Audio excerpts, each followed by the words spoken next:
Hello everyone. Good evening to you all. My name is Priyanka Sonamne and I have with me Krishna Kekal, a colleague of mine. Hello. So we are working as a senior DevOps engineer at A4 Technologies. Before we begin for this today's webinar, let us set one simple rule. In case of any queries, please feel free to post them in the questions tab so that we can answer them at the end of the session.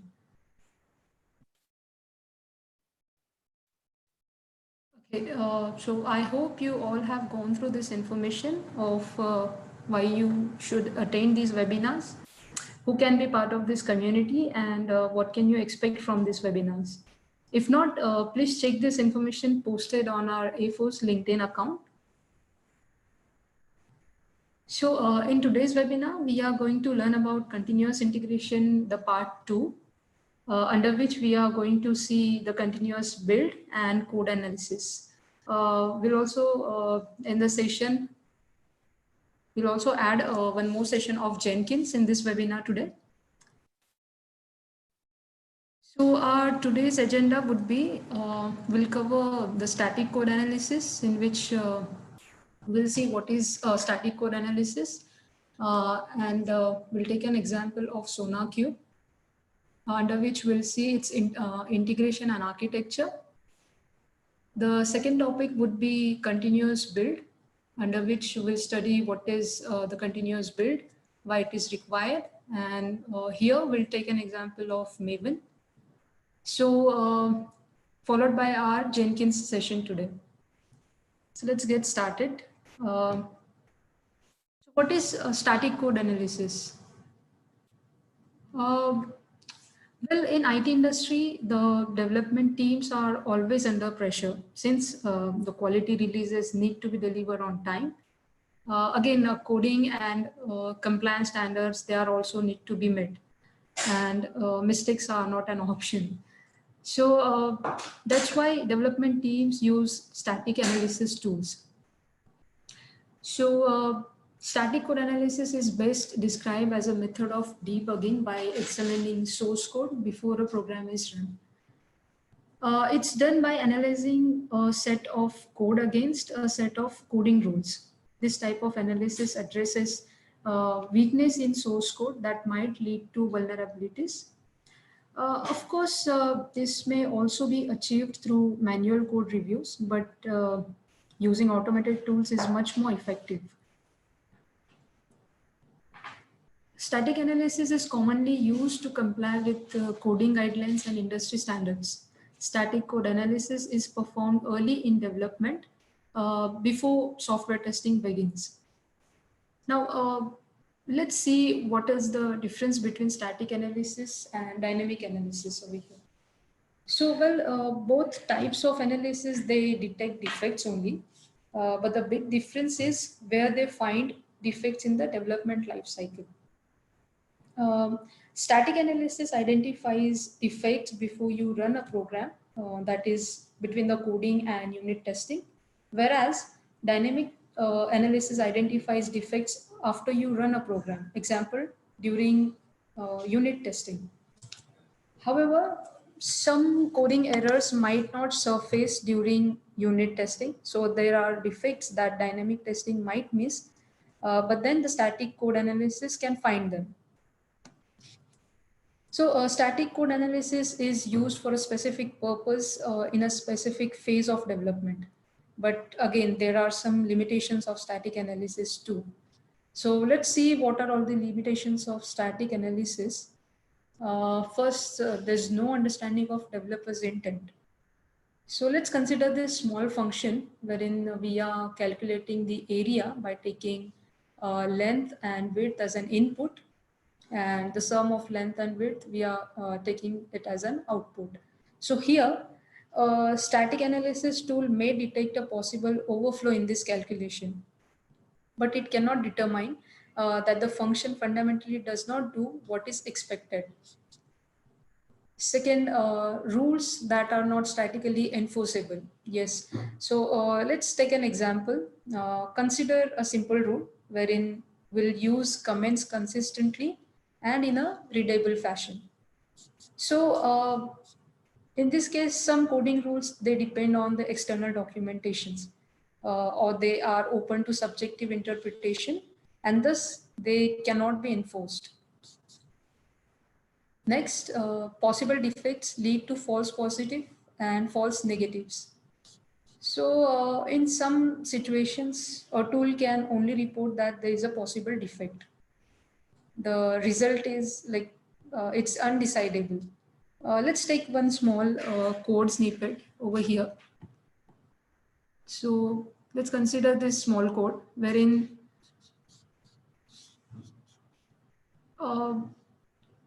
let's say if we know nothing about this function FOO, we don't know the what value will x will have. So here again, the result is undecidable. That means that tools may report defects that do not actually exist, which are false positives, or they may fail to report the real defects, which are false negatives.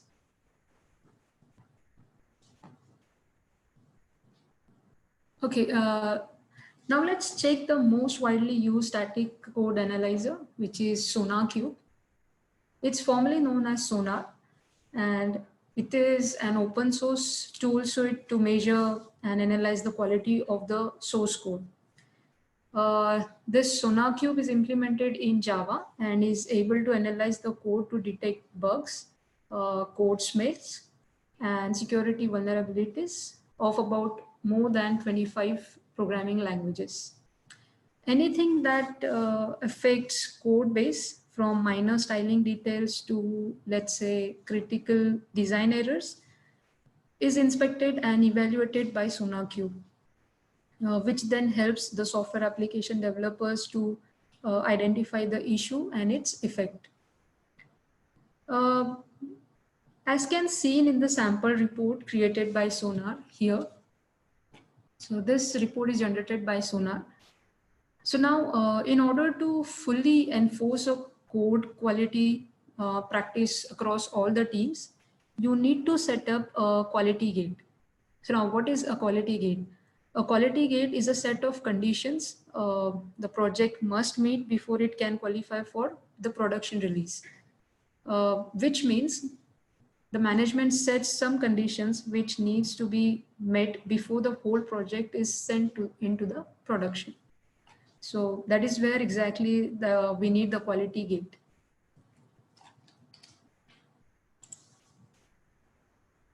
Now let's get started with the SonarQube architecture. Basically, SonarQube architecture is made up of 4 main components as shown. The first one is SonarQube server. Second, the SonarQube database. Third, we have multiple SonarQube plugins as given. And fourth, we can have the SonarQube scanners. So let's study this one by one. First, we have the SonarQube server. This SonarQube server helps us to start 3 main processes. The first, web server for developers and managers to browse quality snapshots and configure the SonarQube instances. The second process it helps us to start is server search server based on Elasticsearch to back searches from the user interface. And the last process the SonarQube helps us to start is to compute engine server in charge of processing code analysis reports and saving them in the SonarQube database over here. The second component of this architecture is the SonarQube database. Well, SonarQube database helps us to store the configuration of SonarQube instances. For example, we can store the securities, plugins, and all the other settings in this SonarQube database. It also helps us to store the quality snapshots of projects and views. Then comes this third component of this architecture, which is a multiple SonarQube plugins installed on the server. So these plugins will include any language plugins or SCM plugins including integration, authentication, and governance plugins.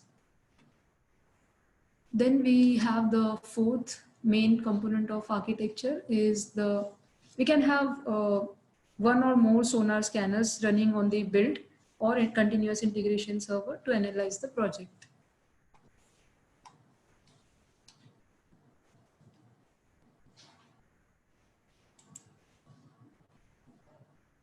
Okay, so now let's learn about SonarQube integration here.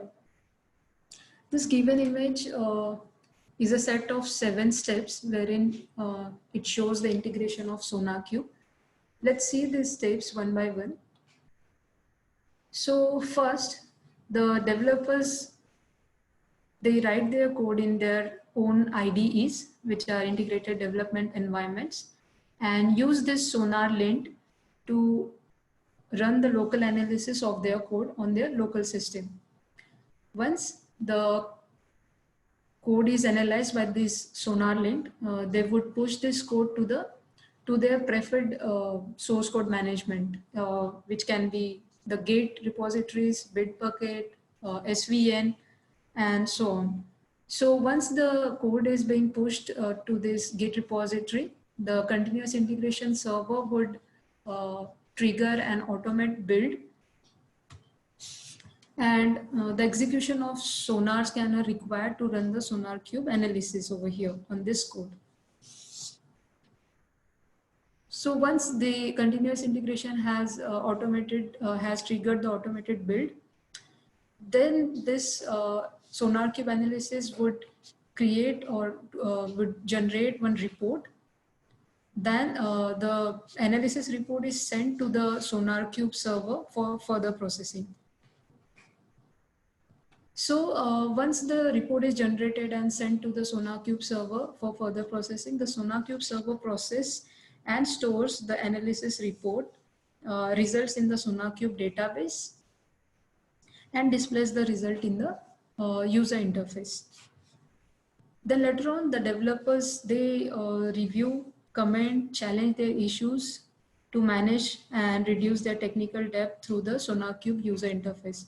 So these reports of SonarQube, they are stored in this SonarQube database and are displayed to the user interface in order to know the bugs or the challenges of the code. Then later on, the managers received reports for this analysis. Operations use APIs to automate configuration and extract data from SonarQube. Here, operations also use the JMX to monitor the SonarQube server. So now, again, a new term is JMX. So what is JMX now? JMX is a Java management extension. It's basically a Java technology that supplies tools for managing and monitoring applications, system objects, devices such as printers, and service-oriented networks. Well, this is a different topic altogether to discuss about, so this can be covered some other time.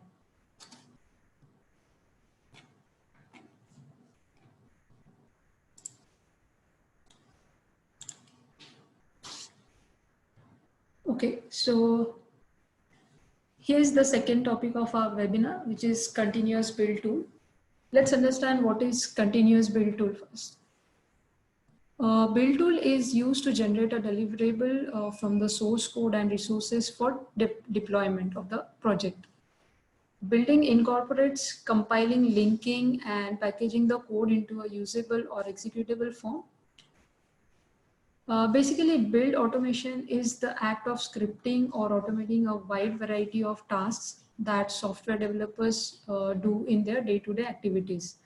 For example, downloading dependencies, compiling source code into binary code, then packaging that binary code, or running various test cases. So why continuous build tool is required? What's the need? Well, in small projects, developers will often manually invoke the build process. However, this is not practical for larger projects, or let's say for any independent projects, where it becomes hard to keep track of what needs to be built in what sequence and what all dependencies there are in the building process. So using an automation tool allows the build process to be more consistent. So what are the tools we have in order to achieve this continuous build? So we have shell scripting, we have Make, Ant, Maven, Gradle, Nant, and so on.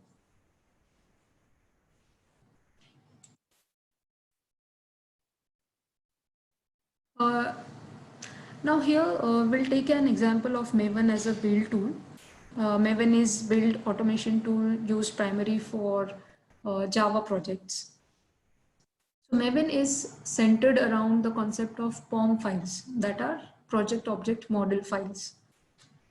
A POM file is an XML representation of the project resources like source code, test code, and the other dependencies. The POM contains references to all of these resources. Basically, the POM files, they are located in the root directory of the project where it belongs to. Again, each project has a POM file.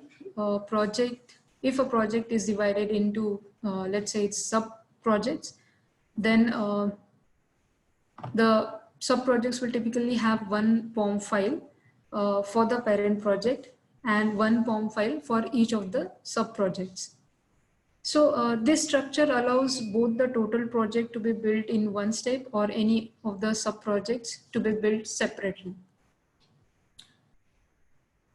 Okay, second, the POM file describes what to build, but most often not how to build it. Again, how to build it is up to the Maven build phases and goals. Let's see this sample POM file over here.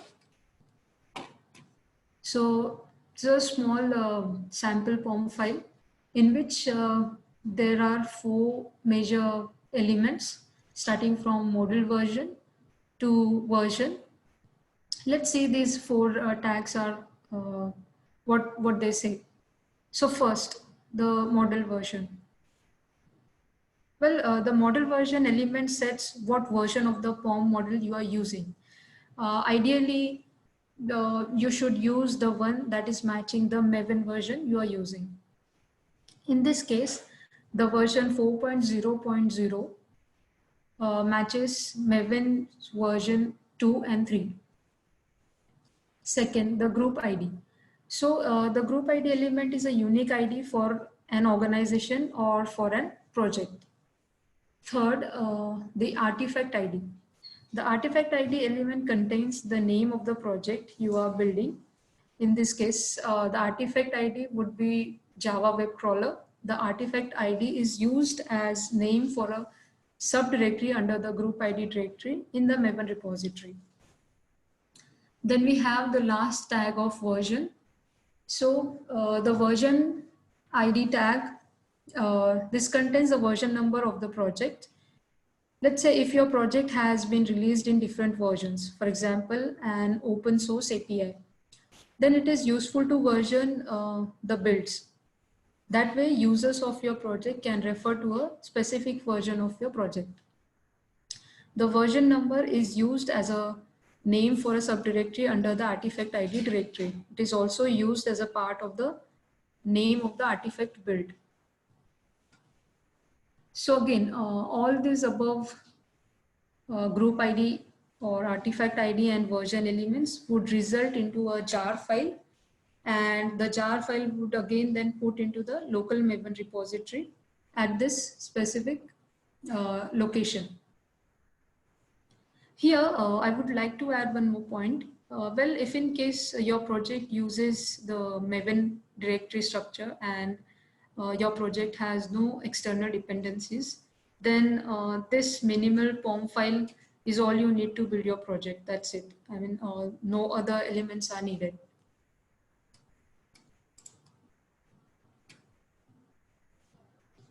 Okay, then again, Maven has 2 settings file. These setting files are called settings.xml. These files are located at two locations. First, the Maven installation directory, and the second is at the user's home directory. In the settings files, you can configure settings for Maven across all Maven POM files. For example, you can configure location of your local repository or an active build profile also. Both files are optional. If both files are present, the values in the user home settings file will override the values in the Maven installation settings file.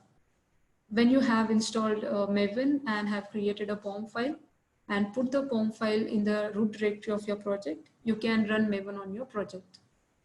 So now let's check how does a Maven run.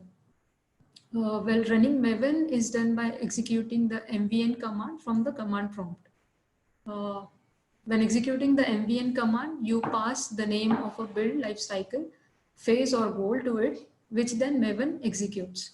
Let's say this first command, which says mvn install. This command executes the build phase called install, which builds the project and copies the packaged jar file into the local Maven repository. You can execute multiple build life cycles or phases by passing more than one argument to the mvn command. Here's an example, which is mvn clean install. So again, this command first executes the clean build life cycle, which removes compiled classes from the Maven output directory, and then it executes the install build phase. Okay, so you can also execute a Maven goal, which is a subpart of a build phase, by passing the build phase and goal name concatenated with a colon in between as a parameter to the Maven command. Let's check this example of this command, which is mvn dependency colon copy dependencies. So this command executes the copy dependencies goal of the dependency build phase. Okay, so here let's learn about Maven directory structure. Well, Maven has a standard directory structure. If you follow that directory structure for your project, you do not need to specify the directories of your source code or test code in your POM files. So basically, Maven has these four main directories: source, main, test, and target. So under main, we have Java, resources, and web app. And under this test directory, we have Java and resources directories. So let's take these directories one by one. First, the source directory. This is the root directory of your source code and the test code. Then we have the main directory, which is again a root directory of your source code related to the application only and not to the test code. Then we have this test directory. The test directory contains the test source code. These two Java directories under main and test. So under main, the Java directory contains the application itself. And under the test, the Java code for the test, it contains it in reference to the test cases. So then we have the resources directory that contains other resources needed for your project. This could be different files, for example, the property files used for internationalization of your application or something else. Then we have the web app directory over here. The web app directory contains your Java web application if your project is a web-based application.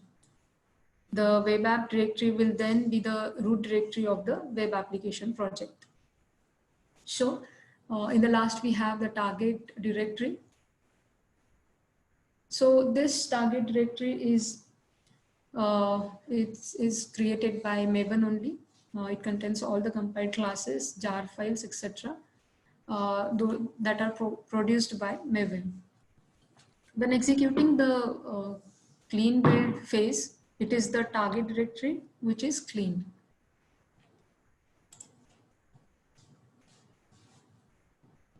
Now let's understand about the dependencies of Maven.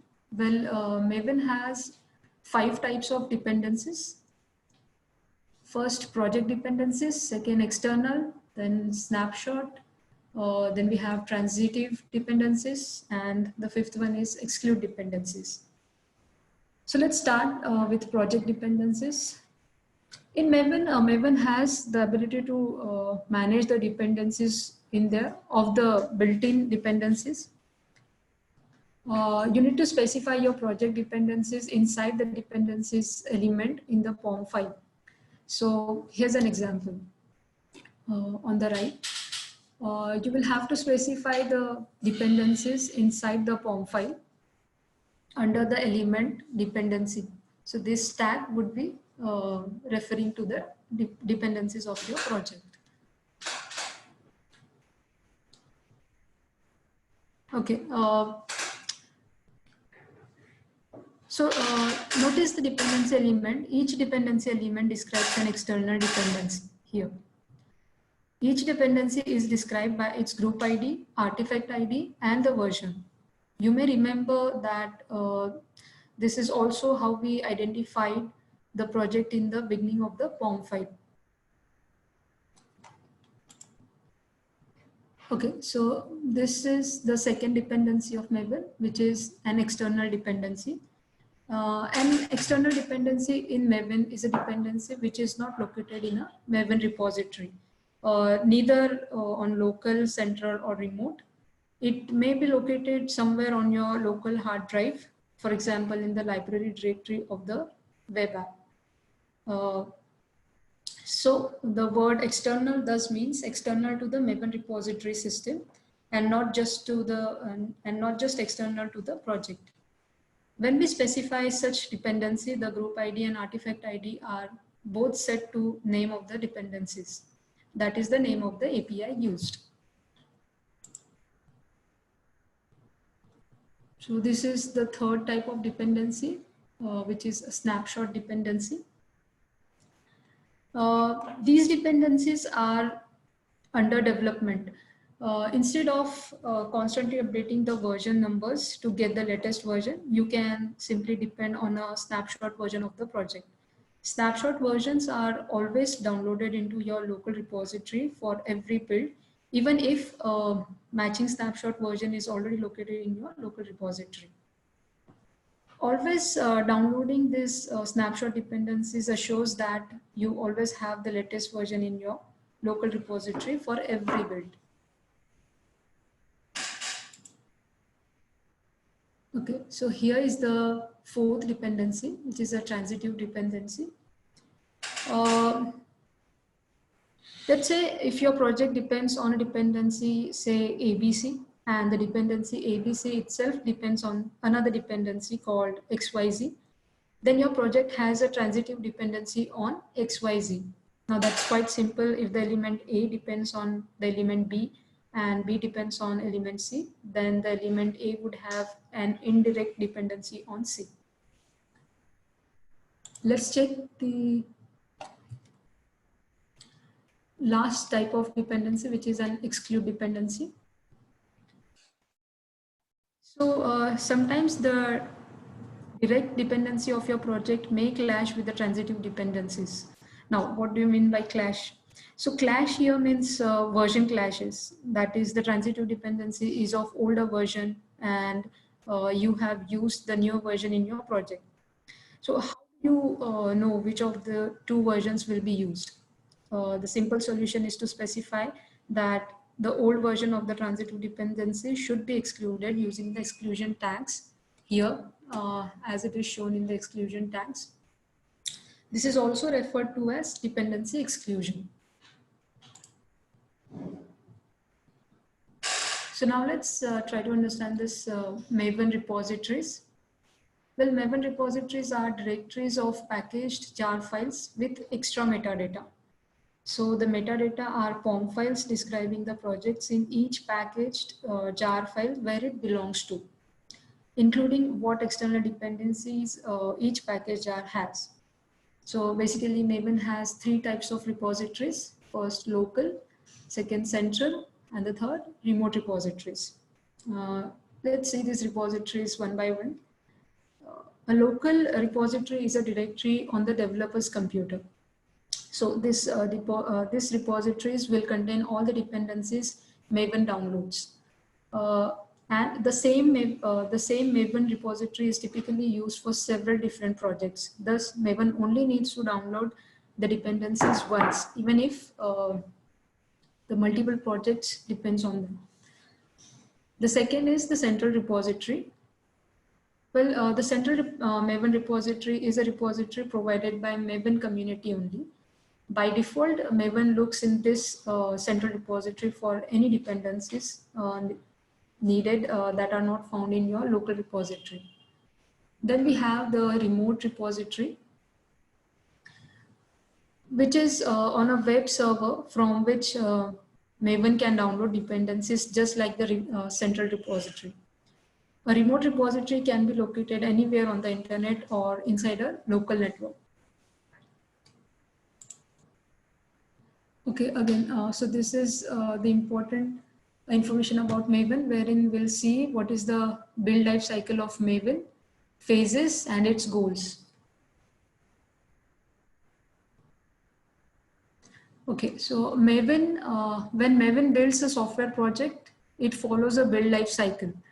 The build life cycle is divided into build phases, and the build phases are again divided into build goals. Each of these build life cycles takes care of different aspect of building a software project. Thus, each of these build life cycles are executed independently of each other. Now again, Maven has three built-in build life cycles. Those are default, clean, and site. Let's see this in detail.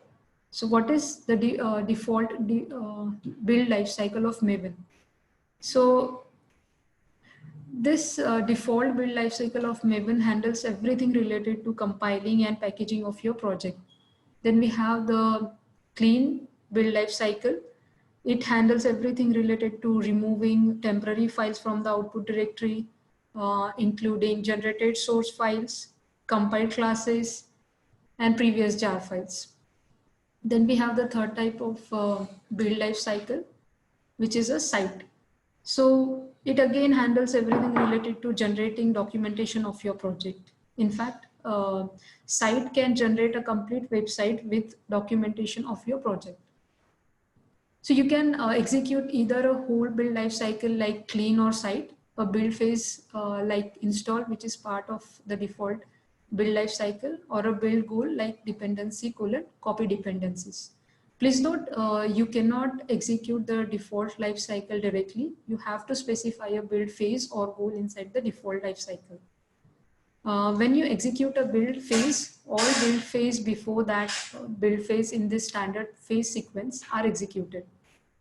For example, executing the install build phase really means executing all build phases before the install phase and then execute the install phase after that. Okay, then we have the Maven build profiles. Maven build profile enable you to build your project using different configurations.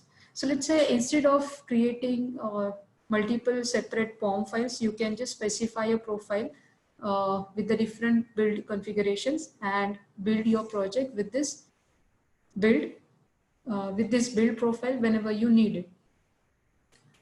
Have a look at this POM file.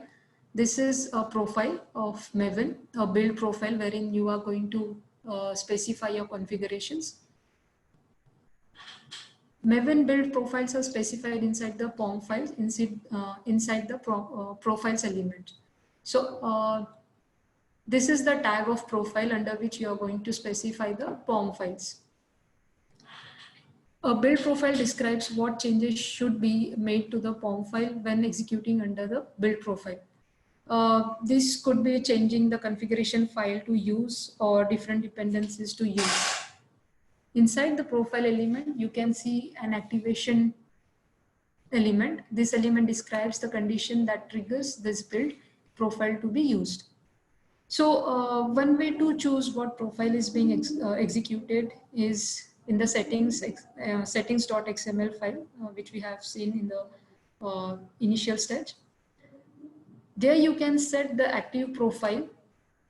And another way is to add the option of -p, the profile name itself, to the Maven command line.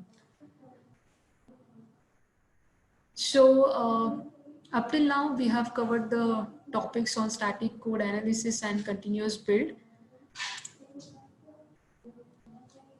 Yeah. So now Krishna will continue the webinar with the discussion on Jenkins.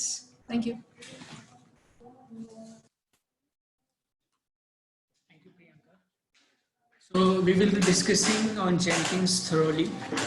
So in this session, we will this session will be more oriented on demo. So prior to this session, I would like to tell you that before learning any tool or technology, you should ask this question to yourself: that what this tool is all about, why do we use that tool, and where do we use that tool. If you know these things on prior basis, so you can use it well in your scenarios. So there is a saying about doing a task more than a twice, then automate it. So Jenkins is all about automation thing. So creator of Jenkins is Koshike Kawagoshi. So he released this product under MIT licenses, and this project earlier the name as a Hudson project. So the Jenkins is a powerful application that allows continuous integration and continuous delivery of project, regardless of the platform you are working on. So it gives us a flexibility to build any type of software development project. You can build the project as a manually, periodically, or automatically. So the Jenkins comes under DevOps tool as it is written in Java. So we can say it is a platform independent. Wherever the Java install, it can run. So it has it supports rich languages, and we can create a project in any language you want, and all the size of team can work on the Jenkins.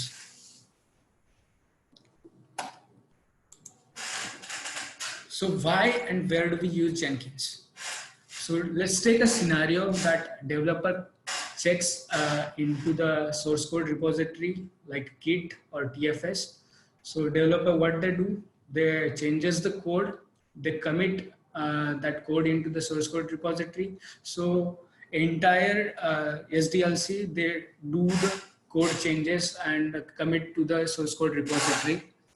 And so somehow, let's assume that somehow the bug is get introduced to the code, and after that they build a trigger, and the build will fail.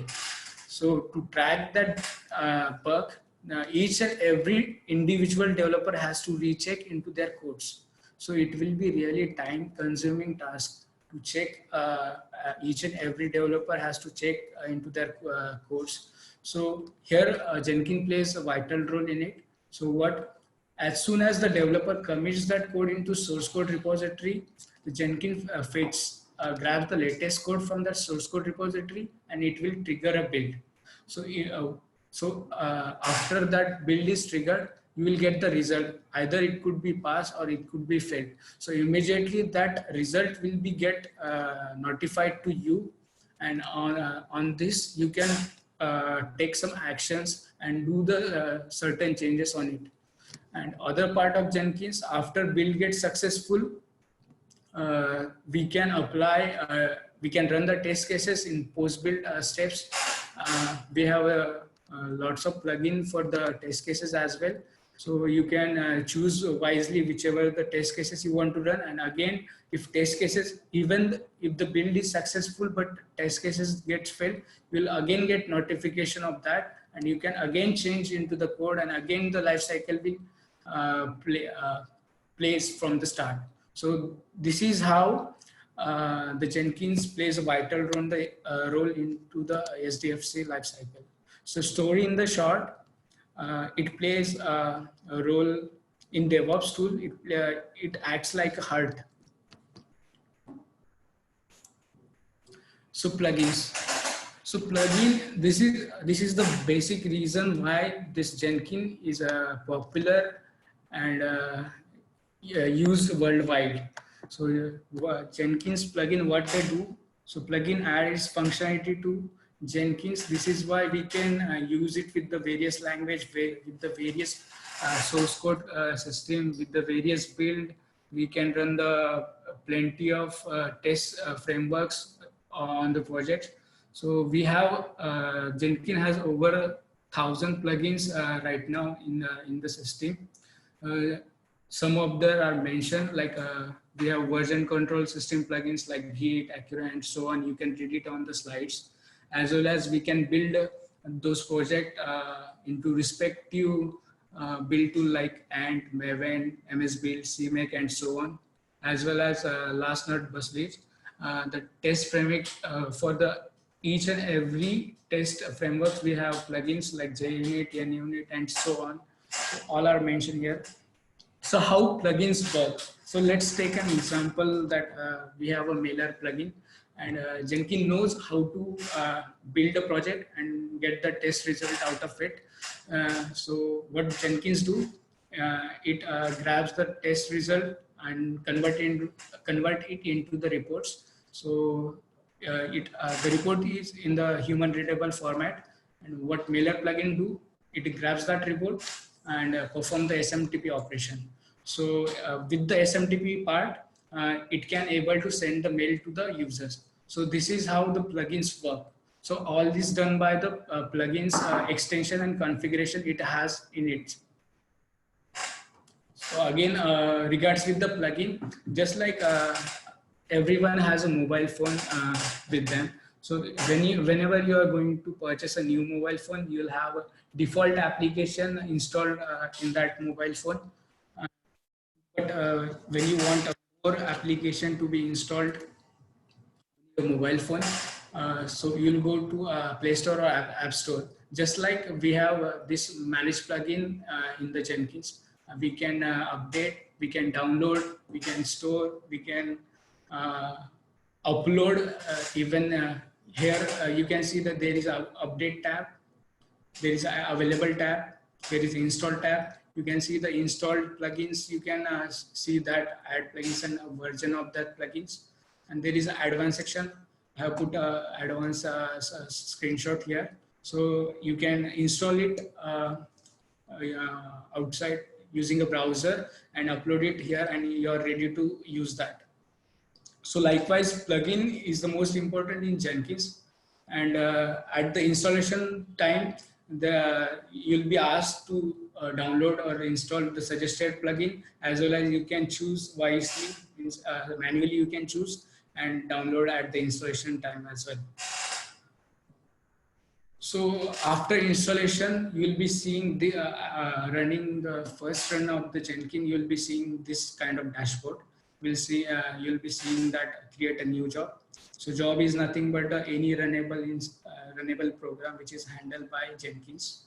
So whenever you'll be at new job, you'll creating a project. So job is nothing but a project. You can go to the creation of project by clicking new job or new item. Here you can see the new item. So from now onward, we'll be switching to live demo. So I have a Ubuntu. Let's go to the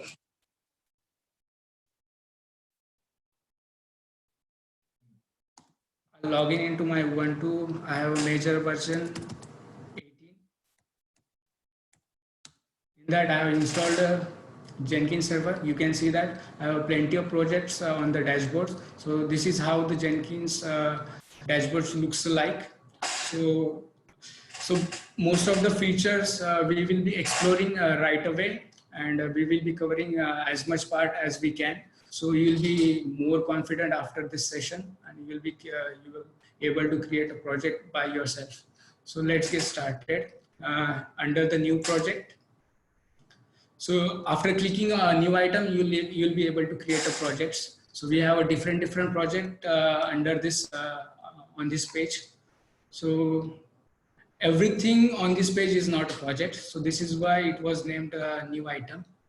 So let's explore one by one. So first of all, we have a freestyle project. So this is the most common project Jenkins have, and it gives more flexibility and more freedom to configure any type of project.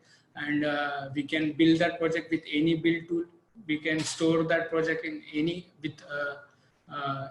source code repository, as well as we can run multiple test cases on it using the test plugins.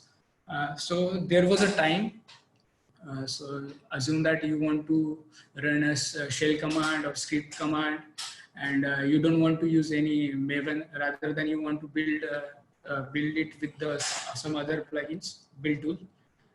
So for that, you can use the freestyle project. So at the end, it has to end into a shell command, but every time it does not have to end in the shell command. So second one is project type is pipeline. So this is most important project under the Jenkins. So earlier it was called workflows. So project which are written in Jenkins domain specific language, which is the DSL. So Jenkins files has that DSL in it, and we store those Jenkins files on any source code repository. So along with this, so we can change this code according to it, and we can make changes into the pipeline. So under this project, those projects who don't fit into the freestyle project, just because of the we have a configuration which is too complicated and ends with the spinning up multiple nodes.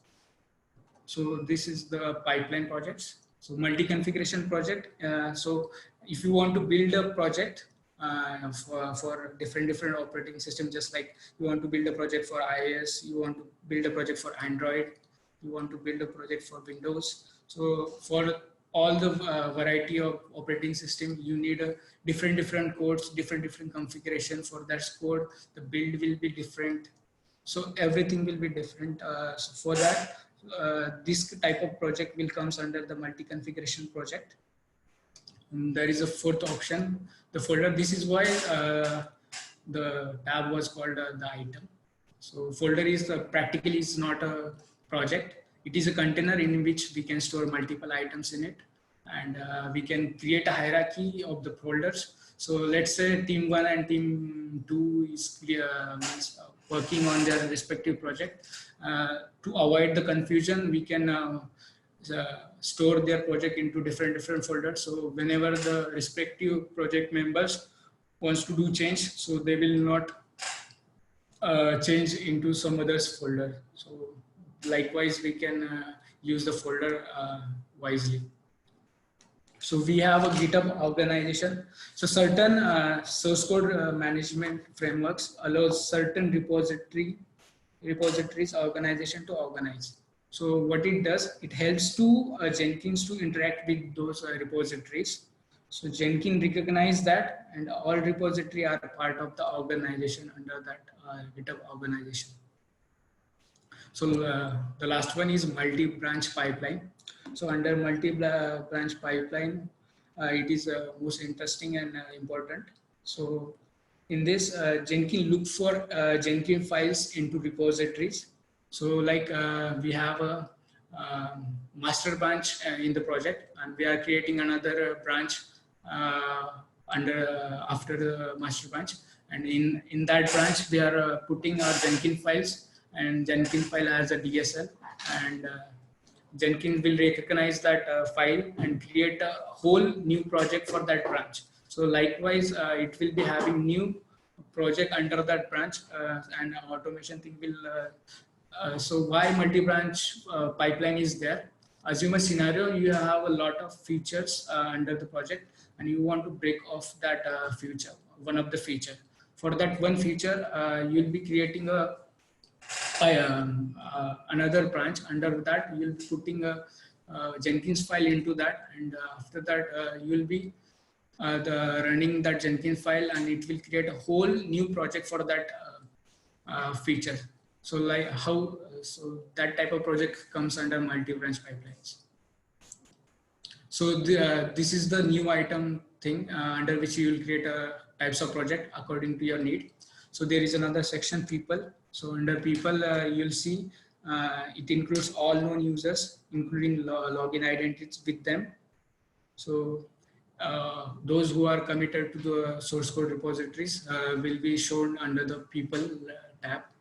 There is a one interesting thing on this dashboard, which is a build history. So build history will list out all the build logs of every each and every project displayed and we are having on the Jenkins. So you can go through all the build history. You can see whatever the logs are generated, and you can do the analysis. So there is a project relationship. Why it is there? So we have a certain project which are interdependent on like we have a project A and project B. So suppose project B should be gets triggered after the build happens of the project A. So likewise project relationship we can have. So let's click on this. So we have a two concept here, that upstream project and downstream project. So upstream project, it is a job, is configured project that triggered a project as of its execution, and a downstream project that is triggered as a part of an execution. So I'll explain it I'll give you an example, so it will be clear. So I have already created two projects, project A and project B. So to save the time, I already created. We'll just quickly go through the configuration file. So same as you will be creating project and this thing will be popped out. So you don't have to do anything for general source code, build environment. So only wherever I have done changes, I'll be telling you that I have executed a shell command. So it will create a directory with the name, let's say D. The post build action, and there is I have already created a project B. So I have three options under this: the trigger only if build is stable, trigger only if the build is unstable, and trigger even if the build fails. So for to show the relationship, when build A is happen, it will automatically trigger build for the project B. So this will be the post build action. So I'll be clicking on the apply, and then I'll save. All the configuration for the project are the same. Only I have echoed in the build section. Let's go quickly. So I have only echoed this directory with the name project D is created. Okay. Nothing is done in the post build action. So both projects are separated and unique. When I go and build this project, you can see we have I have built 7 times. So when I click on the build now, so it will generate 8 build. If you click on it, you'll see the console output. So the build is success. And if you click, it will directly go to the project B's console output. Here you can see the project 8, the 8th build, sorry, is happened. So you can see the E-code that with the name project B is created. This is how the project relationship you can do. So for this, project A is upstream project for the B, and we can say project B is a downstream project for the A. So likewise. Okay, so there is an important one, that manage Jenkins we have, under which we have plenty of things to go through. So we will quickly go through the important ones. That first of all, we have a configure system. In that we can have a home directory. We can change the path of that home directory. We have number of executors. We can change the number of executor on which the job is going to execute. We can change the Jenkins URLs under this, and we have labels and all this basic configuration things under this tab. There is a second tab, the configure global security. We have security things like whom we have to give access. So this is pretty important for us that under access control we have authorization. We can give authorization to the particular user or role-based user or anyone else. We can set a port for the TCP or SSD under this configuration. So credential configuration under this, we have types of providers and types of users, and we can apply the restrictions on them. And then we have a global tool configuration. So we have a plugins which are installed, but the plugins which are most common and need to be configured. So those plugins are come here, and we have to configure it explicitly, like we have a JDK, Git, and Docker, and Maven, Gradle.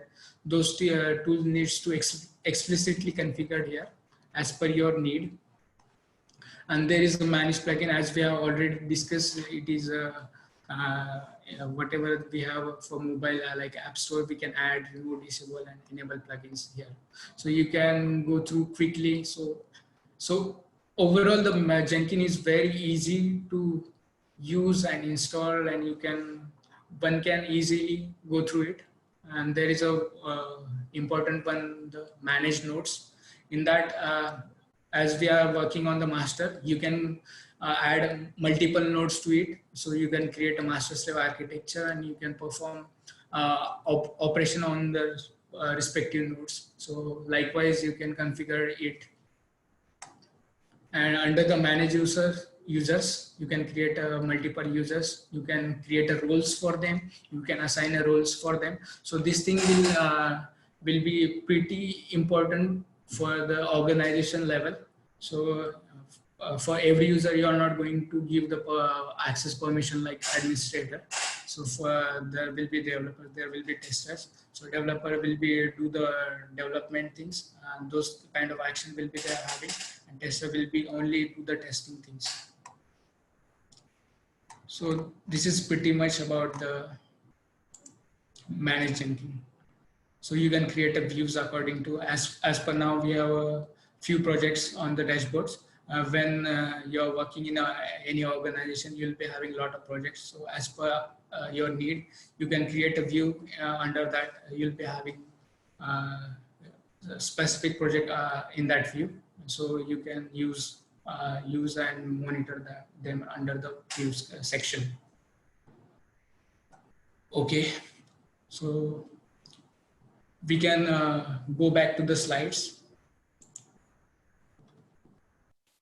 So we will, to save the time, I have put it into the slides, created a screenshot for those. So I have created a sample project, which will be complete CI/CD project for Spring MVC. So I'll be just quickly going through the configuration part, how you are going to create a project.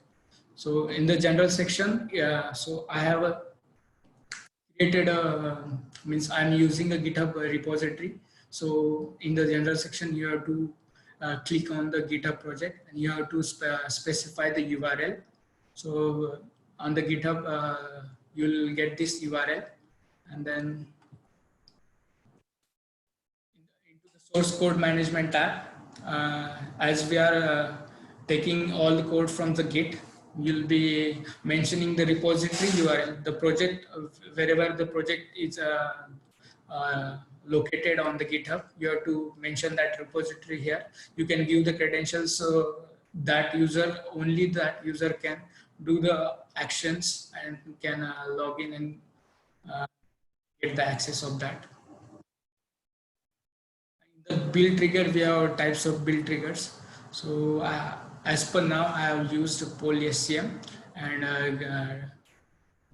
typed a cron job here. So I have given a 5-star, which means for every minute it will be checking into the Git, and if the code commits happen, it will trigger a build. So this is how for the build trigger. And in the execute shell, I have created a script. What it will do in that I have used a Docker. In the Docker, I have used a Tomcat image. In that, I have whatever the project I have on Git, it will copy into that Tomcat, and it will run that project onto 8082 port. And I have applied, click on applied, and they save the changes. So after everything is done, you can into the URL that whatever the as of now I have not used any IP address. There is a localhost and followed by 8082 and the project name wherever it is.